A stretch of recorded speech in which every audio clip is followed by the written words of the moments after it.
This yard makes the whole property look abandoned. I sold my mower for my granddaughter's insulin. Then maybe you should not be raising her here. He can barely move that walker and you still threaten him? Rules do not change because someone is poor. No, but decency should start before punishment.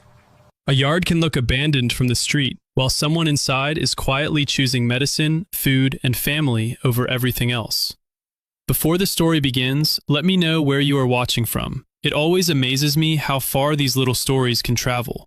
By the time Officer Miles arrived, Caleb had cleared most of Arthur's front yard, but Mrs. Harlan still stood by the porch holding the final notice like a weapon. She pointed at the remaining weeds, the bags of grass near the curb, and the old man sitting beside his walker with both swollen hands resting on the handles. She told the officer Arthur had violated property rules for weeks and needed to leave before the house ruined the value of the rental property. Officer Miles looked strict at first. He asked Arthur if he understood the warnings. Arthur nodded and said he did, but his voice was tired from pain. Caleb explained that Arthur had sold his mower to buy Lily's insulin, and that his arthritis had become so bad he could barely grip the walker, much less push a mower. Mrs. Harlan said that did not erase the violation. Then Lily came to the doorway, holding her school backpack and medical cooler. She looked at the officer and asked if they had to leave the house where her mom's flower was supposed to grow. The porch went silent. Caleb turned back to the blue ribbon near the window and carefully pulled away the last weeds. Beneath the dirt was a small packet wrapped in plastic and tied to the stake. Arthur's hands began to shake. He said his daughter, Lily's mother, had hidden it there before her last hospital stay. She had made him promise not to open it until the yard was clean enough for Lily to plant the sunflower seeds inside. Caleb opened the packet carefully.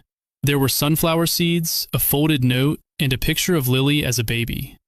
Arthur read the note with tears in his eyes. It said, "Dad, when Lily misses me, plant these where the morning sun hits the window, so she can see something bright growing at home." Mrs. Harlan looked away. Officer Miles lowered the final notice and told her this was not a tenant refusing responsibility. This was an elderly guardian trying to survive impossible costs with a body that no longer moved the way it used to. He said he would document that the yard was being corrected and that eviction over a cleaned violation would not look good. Caleb finished trimming the yard, cleared the porch, and made a neat flower bed around the blue ribbon. A neighbor brought water. Another offered an old push mower. Someone else promised to drive Arthur and Lily to the clinic once a month. When the yard was done, Lily pressed the sunflower seeds into the soil while Arthur watched from his walker, crying quietly into his hands. Mrs. Harlan did not apologize loudly, but she folded the final notice and left.